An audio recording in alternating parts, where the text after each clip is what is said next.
is be respectful to these people. I mean, these are regular citizens of Michigan who've seen things, please, who've seen things that they want to talk about. And you know what? It's pretty intimidating, I'm sure, to come to a legislative committee. Please, everyone. But it's difficult to come to a committee like this and to tell your story. Please, everyone. When you come to a committee like this, it can be tough. It can be intimidating. I know these are very hard stories for people to tell. I just ask that we try to be respectful of one another. And also, we don't want everybody to hear people yelling in the back. So with that, can you please say your names and tell us why you're here? And we look forward to hearing your stories. My name is Hema Reddy. My name is Andrew Cito. And can you tell us why you're here? I was a poll challenger, and I got trained by MIGOP and also Where were you a poll challenger? at TCF Center. In Detroit. Yes. And were you too? Yes, I was a volunteer at the TCF Center on election night. Okay. I got trained by MIGOP and also by the Election Integrity Fund, but then I received my credentials from the MIGOP. So on the 3rd of November, I was representing MIGOP on the floor. And all I was doing that day was just stand behind the tabulators. I do IT. I have an IT staffing firm, so IT is my specialty. I was standing behind the tabulator machines, and I could tell right away that most of those people did not know what to do when a ballot gets jammed. And I had to literally stand behind them and say, you need to discard when a ballot gets jammed. And just like the previous witness, what she was saying, yes, those tabulators were getting jammed, at least, like she said, 3 or 4 times an hour. And if they knew what to do when there is an error, they were doing it right. To explain to the other person who was asking, when you take the jammed ballot out, you have an option to discard the number. There is a column that says, that's actually tabulating. That's incrementally tabulating every time a ballot gets scanned. So when a ballot gets jammed, you have an option to go and say discard. Then it makes it 0. But you also have an option to continue. So what happens is when you take those one jammed ballot plus the rest of the ones that got tabulated and put them through again, like feed them, if you say continue tabulating, it will add to that 24 or 25 wherever it got jammed, and then again rescan this entire thing. Like she said, the number only has to be 50. There were machines, at least not the machines I was guarding. I was behind tabulator number 5 and 6. And because I was on top of them, telling them every single time, stepping forward and saying you didn't make it 0, those machines were doing okay. But I did come across a couple of other machines where the numbers were 300, 400. It's not supposed to be. But I could clearly tell that some of those people didn't know how to discard and start again. So was there an overcount? Yes. Was it off by thousands? I can't tell. I only can tell what I saw. And I witnessed that some people didn't know what to do when it was getting jammed. I don't know how much of training they all had, but some people did not know IT. Similarly, at the county board too, where I witnessed this big stack of ballots that came in with a note saying not in EPB/S, which is not in election poll book or system. I didn't even know that can even happen, that you can actually have ballots that are not in the poll book or in the system and still be fed into the system. These people were manually entering it, and I have the table numbers where this was getting done, like the counting board numbers. And they didn't know. They were manually feeding it with a birth date of 1900 something. And when I asked the supervisor why they were manually being fed, they said they did not know. They're only doing their job, and if I have a problem, I could go talk to somebody up there. But the thing is, they didn't even know how to unlock the voter record when it gets jammed. Because I'm in IT and I can understand the code behind it, I had to literally help them. I'm like, you have to go do this and do that. And that's when they kind of knew. So I could clearly tell most of these people didn't have enough training, and they were just monotonously doing their job. And whether it was intentional or not, again, I cannot witness to that. I can only tell what I was there for. And again, I just want to tell everybody here that when we became a poll challenger, our intent was not to get into fights with anybody. I'm an immigrant, and this country gave me a platform to be what I am today. I run a successful IT business. I'm one of the fastest 50 growing companies in America. And I really love this country. When I became a citizen of this country, it was a choice I made. I had to give up my Indian citizenship to become a U.S. citizen. It's a choice we all make. That's a country we grew up in, but this is a country we chose to live. So we just have a lot of respect for this country. Putting ourselves out here, it's not fun. Trying to get our names out there, trying to just kind of intimidate us.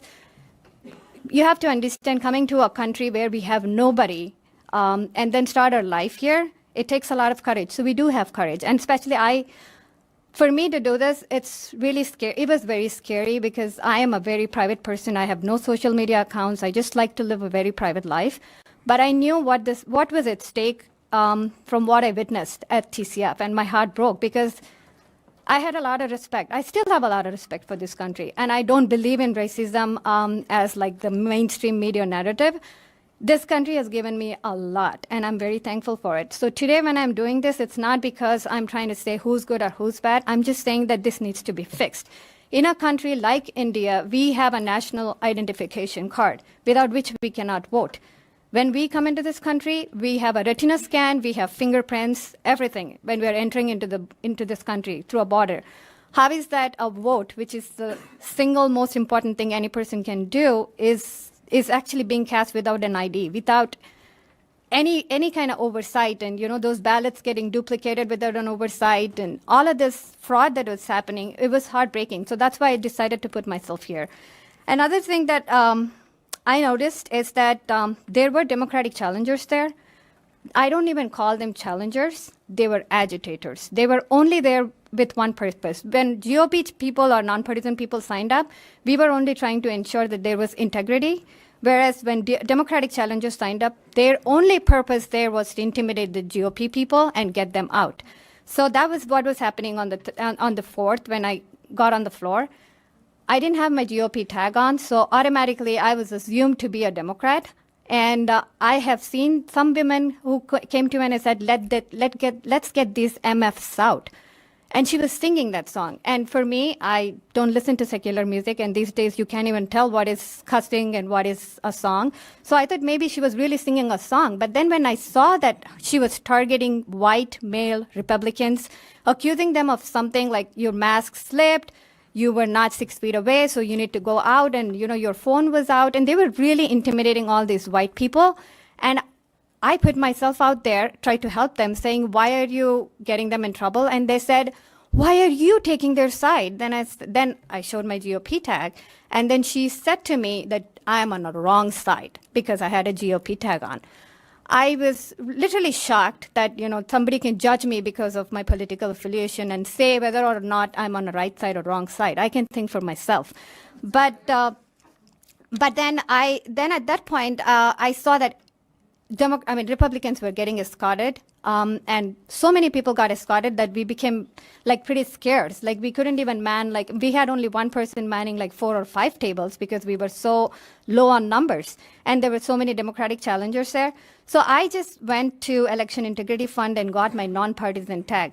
And the reason I did that was not because I was not there for my party or trying to do something on behalf of my party. I'm just trying to ensure that the right thing is being done.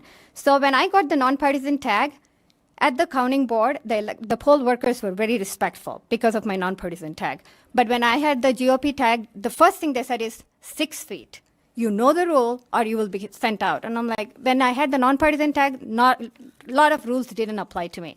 So that just told me that, those poll workers, the Democratic challengers, ACLU, and so many other people that were there, their only job there was to block the GOP challengers from doing their job. And when I was with the nonpartisan tag and talking to Democratic challengers, most of them didn't even know what to challenge in a ballot. When I asked them a question, when I was asking supervisor a question, those people were literally confused because they didn't even know what I was asking.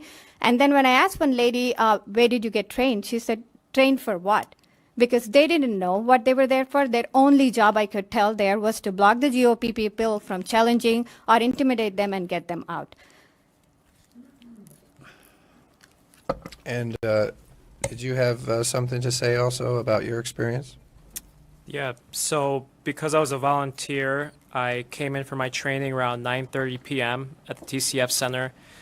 10 o'clock, we went down to the floor. I was stationed by the center of the room. The center of the room, they have all the boxes lined up, and then they have one table full of the duplicate ballots. As I'm sure you're all familiar with duplicate ballots, so they have a table for duplicate ballots. Throughout the entire night, many employees were conducting theft of duplicate ballots. So they would come up to the table of duplicate ballots, grab 3 or 4 duplicate ballots, run back to their table, give one to another person at another table, and never complete the duplicate process. They would stash the ballots under boxes, and I would have to stand there for about 5 minutes and just wait for a duplicate process, and they would just look at me, and it was never ever completed. So that happened throughout the entire night.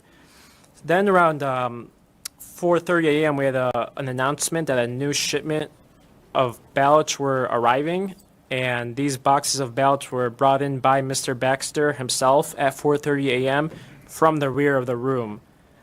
So I personally witnessed Mr. Baxter carrying boxes from the rear of the basement of the TCF Center into the tables.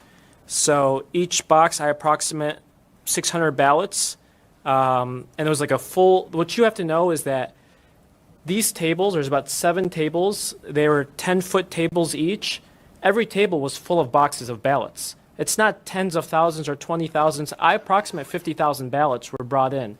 Now, were all of those ballots brought in from the rear entrance to the TCF Center? I don't know. They were brought in from the TCF Center, but there was a lot more than just the ones that were brought in from the rear entrance to the TCF Center. And I'm talking, this is the 6 a.m. This is when we're starting at 6 a.m. The 4:30, 5 a.m. It was 50,000 ballots on the table, equal to the 2 rounds that we did before.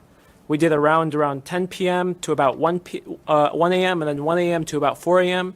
And then the boxes were brought in from the rear around 4:30. Then they had the shift change from around 5 to 6. So with the shift change, most of the volunteers were tired at this point. They only expected to be there from 10 p.m. to 5 a.m. So 90+% of them left at 5 a.m. I decided to stick around. So they had the shift change. At 6 a.m., Mr. Baxter and his management team got back on the microphone and said, this is what the new shift change, right? The new employees says, this is what democracy is supposed to look like. Right in front of everyone, the whole room cheered. So this is how you know it's a good sign of a violation, that there's an imbalance of poll workers. This is the new shift. Even the first shift before that, I would say the same thing.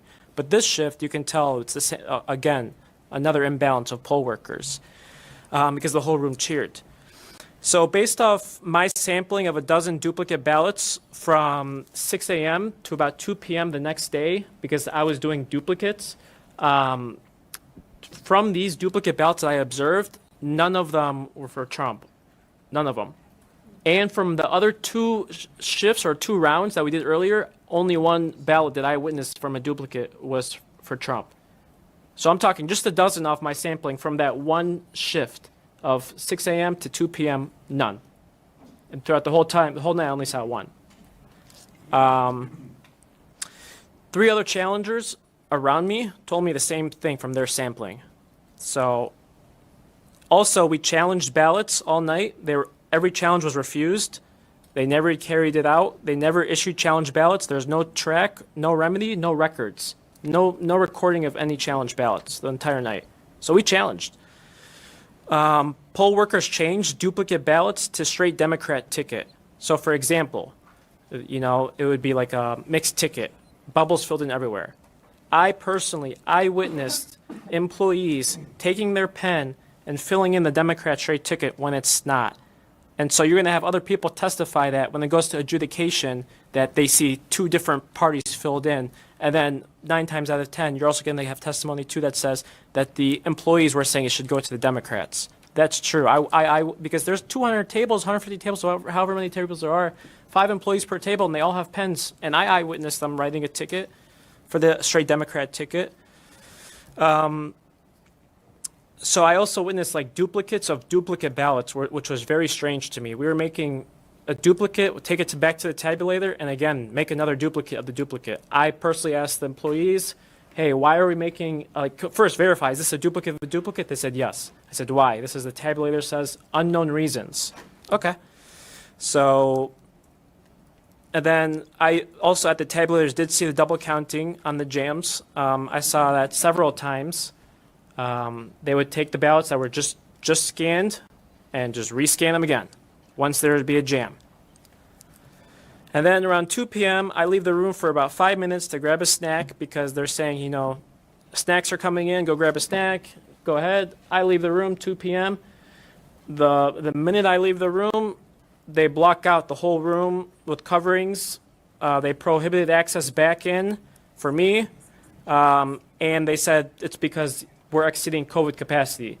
Now I'm going to wrap up with this. Mind you, the entire night, this room was slammed. It looked like the New York Stock Exchange on its busiest day. And then at 2 p.m. the next day, after 70% of the employees have already finished their work, they left the room. Now they're emplacing the exceeded COVID capacity rules, which was pure discrimination. All right, thank you. I just have to add one thing to this, the ballots that were an issue. I was at table 57 where I said that I saw a stack of ballots which had a sticky note on it saying not in EPB/S. They didn't know what that meant, but it didn't take me long to figure out why it was saying, what it meant. It is when they would scan a ballot, nothing would come on the system. So they would manually enter these. And that's when I figured out that they were not even referring to the poll book. So it is EPB/S, meaning election poll book or system. So none of these details were in either of those. And the thing that when I started writing down the ballot numbers and the last names of the person of the ballot that had the name on that ballot, they were all in sequence. These are absentee ballots, mail-in ballots. They cannot be in sequence. 2232 cannot have 2233 next to it because if they're mailed in, they come in all different numbers. And when I started noticing that these numbers are almost next to each other, like one or the other was in the middle, but then they were almost next to each other, my antennas went up. That's exactly when I thought something is not right here. Then I asked the supervisor. There was not even a date on those envelopes. It said November 0-2020. There was no second number there. Then I said, what is the date on this one? Then they got really mad at me. They said, you're not letting us do our job. You're disturbing us. And at that point, because we really don't want to be kicked out, so we were just kind of not challenging anything because we want to still stay in the room because we barely had anybody. Not only that, the sequence ballot numbers were all from the same area, like the Goddard Street in the downtown Detroit. Goddard Street, sequential ballots, signatures were all alike. They had no date stamp. It said it was empty after 0. There was no third or second or first or nothing. And none of them were coming up in the system. They were all being entered manually. They even knew that none of these details would even be in the poll book or in the system. All right. Well, with that, thank you both for your testimony. We're going to go on to questions now. I'll start with Representative Steve Johnson. Thank you, Mr. Chair, and thank you for being here. I think it's the most compelling testimony we've had tonight. You talked about the 6-foot rule, people being kicked out for that. There was a court case prior to the election dealing with this and saying that you had to allow a poll challenger to break that 6-foot rule to verify information. All right, I've got pretty good eyesight myself. I can't see someone's written address from 6 feet away. Sure. So the court case made it very clear that they did have to allow that. Now, when you're not challenging, you have to keep your 6 feet. Were people allowed to break the 6-foot rule to challenge? And then my second part, when these Republican challengers were kicked out, were they allowed to be replaced by another one? Because it was very evident that there was plenty of other possible Republican challengers there. Were they replaced by one or not? I'll take the first, you can take the second. The first one, when you said the 6-foot rule, we were in fact given a paper with these rules saying that we can break the 6-foot rule when we have to challenge a ballot. We even had the printed paper with us, and when we would show it to the supervisor, he'd say, we are enforcing the rules that we were given. That's the rule your team that sent you gave you. We don't have to abide by it because that does not apply to us. And we have to keep low profile. You have to understand if we don't want to be kicked out. If we don't want to, I may not be because I'm brown. But all I'm saying is, but that was my trump card that I used all day.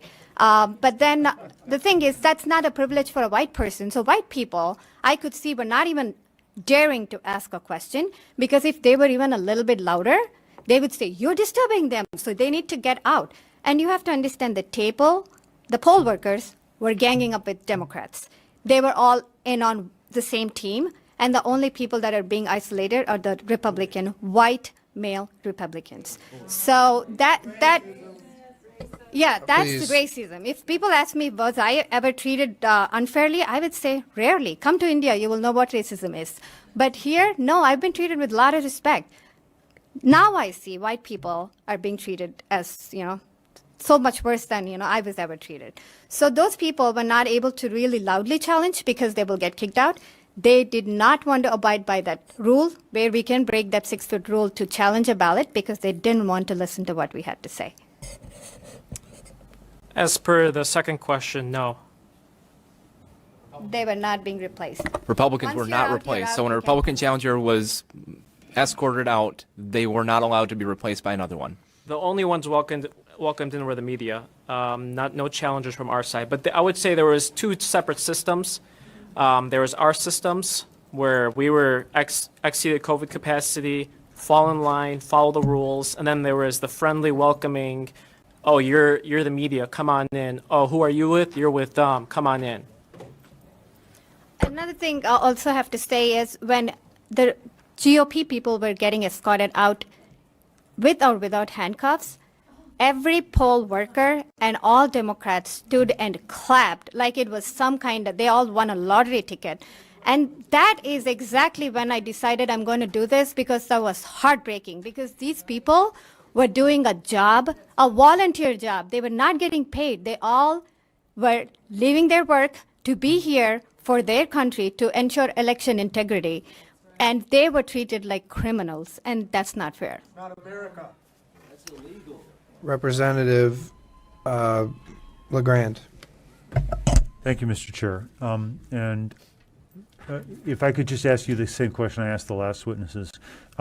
When did you, if you file an affidavit here, or when did you first make Trump's lawyers, when did you give them this story I substantially? didn't meet any Trump lawyers because I was working for Election Integrity Fund. I gave my affidavit the same day on November 4th. Okay, so you. I don't know what happened with those affidavits, and I've never met anybody from Trump team until, not even now. I haven't even met anybody yet. Okay, you filed. So you're saying you filed an affidavit on this on November 4th? November 4th. Okay, thank you. Thank you, I, in fact, Representative. gave all the ballot numbers, the last names, the table number, everything that I observed the same day. Thank you.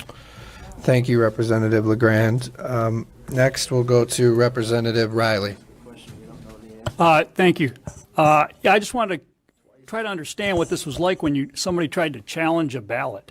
So you would say I challenge a ballot, then what would happen after that? What was a series of events? Even before the supervisor or the poll worker would respond to the challenge, the Democrats would just pounce and say, what are you challenging? And then when we try to give them what was the basis for challenge, like as I said, they had no clue because they were not trained. Their only training was to block the GOP people. So when we would say this is what we are challenging, they'd be like, they're clueless, obviously. And then the poll workers, they would be hostile. And they're like, we are not going to stop what we're doing. If you have a problem, you go take it up with the supervisors. They were all in on it together, so nobody was going to listen to it. Not a single challenge was ever entered. And this was the same thing happening. So then if you went to the supervisor, he would not do anything? No, nobody would do anything.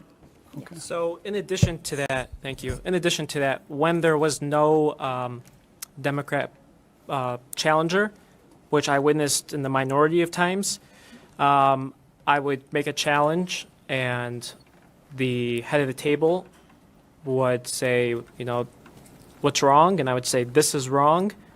And they say, no, that's not wrong. And I said, no, I'm challenging it. So, for example, when I Just one example is I challenge you for filling in the Democrat straight ticket.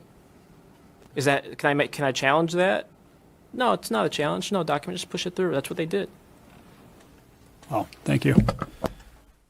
Representative C.A. Johnson. Thank you, Mr. Chair. Mr. Chair, please indulge me. As a woman from the city of Detroit, a woman who has lived, I'm talking about me now, who has lived in the city of Detroit all of my 62 years, and having spoken with many, and by the way, thank you, having spoken with many people who worked the TCF or TFC. TCF. All right, let's let Representative Johnson continue. And please get to your question, Representative. I will. So my question really to you, Mr. Chair, I'm going to repeat it again. These people, our guests, are sharing information, just sharing and sharing and speaking and speaking. No one is under oath. The world is watching us right now, and the world is watching right now, and there are one person after another who's testifying or who's making allegations, because that's exactly what they are, allegations of wrongdoing in the city of Detroit. I wonder, and I'm going to ask you the question, did you see any cameras at the TCF Center?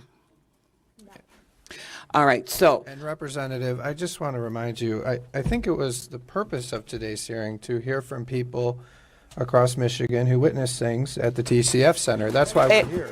Well, you know, So- here, and I'm not going to argue Representative, with you that's about why that. we're here. So Okay, so I they're think here, but they're that's- taking so much time, and I see no Detroiters. There is one Detroiter. Stop that. Please continue, Representative. And there is one Detroiter, but I have many emails. Since there's no one who you have in this room to represent Detroiters, except a couple of us in this room, I have emails from Detroiters. We've taken, what, 2 Representative, hours? Did you have a question? I'm willing. Please stop yelling. We People need in the to- audience, let me handle this. Representative, listen, we've had hearings in the past, as you know. We'll have more hearings. Today, we've invited Mr. Giuliani, and Mr. Giuliani has brought forward witnesses that he says have firsthand knowledge of fraud. That's what we are doing today. And wanna if talk we about other want to hearings, find out if, please let me finish. yes. All right, so if you want to do other hearings, we're doing more hearings, but today we're here to hear from these people. So do you have a question for these witnesses? No, ma'am? I have some concerns, All right, well, many we're- concerns, and I want to just I'm gonna share rule with you out of order, what all right? the Out concerns of order. Do you have a are. point of order? I'm sorry? Do you have a point of order? Yes. What is your point of order? Point of order is to have them under oath. You're out of order. As I've said, this is something that is not done here in this state. It's really only. It may not be done under the state, but you're allowing people to come in here and lie, and I know they're lying. Representative, you're out of order. I've indulged you, but you're out of order, and we're going to move on. On behalf of my witnesses, I would like to point out that every single witness we've presented here has sworn an affidavit as to all of these facts. And so, Representative, please, I gave you some room there, but we're going to move on. We're going to go May now. I say something, please? Sure. If that is what you want me to do, I would do it. And I will still repeat the exact same thing I watched. And you know what? I also want to say one thing. If it is a lie, it may change because a liar has to have a lot of memory power. If it is truth, you can ask me in the middle of the night, it'll still be the same. All right, I'm going to take this here. Please stop. We're going to move on now to Representative LaFave. Thank you, Mr. Chairman. I appreciate it very much. Audience members, we're not going to be able to get to the end of this if we continue with interruption. So I would ask a little bit more patience with us. I have two questions, as we have two witnesses. I hope that's okay, Mr. Chairman. If there are relevant questions, I will let you proceed. If they're not relevant, Mr. Chairman, please rule me out of order. I would appreciate it. Question number one, as I heard from, could you say your name again? Hema Kolanagi Reddy. Hema, thank you. You want to try that?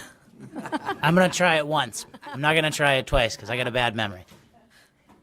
I heard that there are sequential ballots from one street called Goddard Street that have no dates. Correct.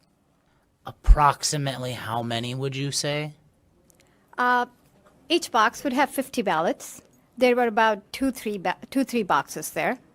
I was already tired because we have no chairs. So I took down, after 20, 25 names, there's no point because you can see what's going on. So I immediately wrote down all those details, gave a sworn affidavit to Election Integrity Fund. And I said, this is what I witnessed. These are the names. These are the ballot numbers. And this is not the address, but then I told them that it's Goddard Street is something that just stood out because you can see it on the highway. So I know that name. I'm like, I don't even know what's happening. And we were told not to challenge anything at that point because they said this entire process needs to be challenged. So don't challenge. Try to stay in. Try not to get kicked out. So that's what I was doing. Very helpful. Thank you. Andrew, approximately how many duplicate ballots did you see in general? And then, if you could, approximately how many of those duplicate ballots, and these are your words, not mine, do you believe were stolen or taken off of the table and brought to places that you believe they shouldn't have been brought to? So, as my responsibility to stand in the center of the room by the duplicate table, an employee would come up and need a duplicate ballot, right? For example, just to layman's term, let's say there's a coffee stain on the ballot, right? Which none of these ballots had any real issues from as far as I know. They're all tabulator issues. But they would come grab a ballot, and my responsibility was to follow them to their table, to be the challenger, to observe over it. So there would be me, there would be the workers, and there would be a Democrat challenger, and we would observe over it. Throughout the entire time I volunteered, I would say between 24 to 36. And there were times where we had people stationed around the room. And so if there was someone who was stationed, like a Michigan GOP volunteer, right, was in a specific area, I would tell that employee, hey, watch over this duplicate ballot because I need to run back to the center of the room in case someone steals more ballots again. So they would do that. And if no one was there, then I would watch over it. And I watched over maybe 2 to 3 dozen throughout the whole night. So that's the first part of the question. The duplicate theft started in the beginning of the night. Roughly 10:30 p.m., 10:15 p.m., I saw theft of duplicate ballots where they would grab 3, 4. So no clear number. The number that I saw was probably in the first shift, I would say over half a dozen, easy. Second shift, it was more hectic, and I would say roughly the same thing. But you also have to take and consider that the third shift from 6 a.m. to 2 p.m. the next day, and also the 1 a.m. shift, because people were leaving at 2 a.m. and 1 a.m. They wouldn't stay until 5 a.m. because we're less people volunteering because they're weeding off. That the table was guarded less, and we have less people, so there's more opportunity for theft. Does that help a little bit? Absolutely. Thank you very much. Thank you, Mr. Chairman. Thank you. Representative Camilleri. Thank you, Mr. Chair. So if what you're saying about the tabulation of ballots is true, and that some of these ballots were counted multiple times, why is it that there are not more ballots than those who are tabulated in our poll book? I do not know how your system works. I do not. One thing I know is there were several ballots that were not in the poll book or in the system, and they were being entered manually. So how are you finally taking a tally of it? I do not know that. All I'm here to tell is what I witnessed. I do not know, end of the day, have you put all of this data together and have you come up with a number? And if it's tallied like a balance sheet, great. I don't think we would be here if that tallied. My best guess is it did not, so that's why we are going through all this. So what I'm saying is that, in total, the registered number of voters in Detroit is about 500,000 around. The total ballots cast was around 250,000. Okay. And so we don't see multiples here, and many other people have alleged that there were far more people who voted than those who live in the city of Detroit, and that just does not add up. It just Thank doesn't you, add up. Representative. That And I was think not you've- part of my thank you. testimony. I know. I Thank think you. you asked a question, and she said she wasn't familiar. I'm good. Thank you. Okay. With that, I think we appreciate it. I did want to ask you though, do you have any? I mean, both of you have been there on the front lines. You've been there in the TCF Center. You've talked today about what you've witnessed. Do you have any suggestions for us as legislators on policies or things that we should look at in terms of how do we prevent some of these things from happening to people like you again in the future? Have you put any thought into that? Like if you were to see new laws or things that need to be looked at in terms of preventing in the next election some of these things from happening at the TCF Center? I would give you my perspective as being an outsider. I come from a country where a lot of things go wrong. Our countries are known for corruption. But when it comes to elections, there is, from what I've seen here to what we used to do back in India, it is a lot more organized now because we have an identification system. And the fact that now, as the other representative said, that you can actually show up and vote without an ID, it's shocking. How can you allow that to happen? Like, a lot of people think all Indians look alike. I think all Chinese look alike. So how would you tell? If some Chow shows up, you can be anybody and you can vote. And if somebody with my name, you can't even tell my name, anybody can vote on my behalf. So ID should be the basic requirement. Please, let's let her testify, everyone. We want to allow the witnesses to speak. Thank you. ID should be the basic thing, and there should be a cutoff date as to when you can request the mail-in ballots. It can't be like you can show up the same day and request it and give it the same day. The whole purpose of the ballot is defeated. I think you can put a lot of measures, maybe put policies that this does not get repeated because, and again, the fact that there was not a Republican present on every counting board, that was also a shocker. A lot of people I know from my own church, they wanted to work as a poll worker, but they were told that the positions were full, so they don't need any more Republicans. If only there was a Republican present at every table, maybe a lot of this would have been avoided. And also, I think, that the whole vitriol of the entire poll workers that were there, that to me was the shocking thing. I would expect a lot more respect. These are all fellow Americans. If it was towards an immigrant like me, at least maybe it's understandable, but these are all fellow Americans. Why would you hate them just because of their political affiliation? Maybe that could change. We're talking a lot about hate, BLM and everything. How about we also just extend it to, the white males or, whoever is being also treated very, that's discrimination what I noticed. And this is an outsider perspective. Do you want to answer the question? Do you have any suggestions for I'll be us? brief. Yep. I mean, simply, we just can't let it happen. The way we do it is up to you, and that can change. You have to think about it. Law changes over time, and it's going to continue changing for the next thousands of years, but we simply can't let this happen, because if we don't let this happen, then reality will change for the next thousands of years. So I would suggest maybe better enforcement immediately after the election, because clearly we're now heading into December. We don't want to cut it this close. We need, in the short term, a body that can say the day after the election or 2 days after the election, there's 20,000 dead voters, wipe them out immediately. And this should be apolitical, not political. They're just clearly dead. You know, have the database enforce it. Why are dead voters still, now they're certified now? And I'm not trying to make a political statement, but we certified that knowingly. Thank you. Well, I know you both are very brave coming here today, and you know, I understand it's shocking the things that you've said today about what you've witnessed at the TCF Center. So thank you both for your testimony. We appreciate it. And now, Mr. Giuliani, I think we'll move on to the Colonel here. It's all right.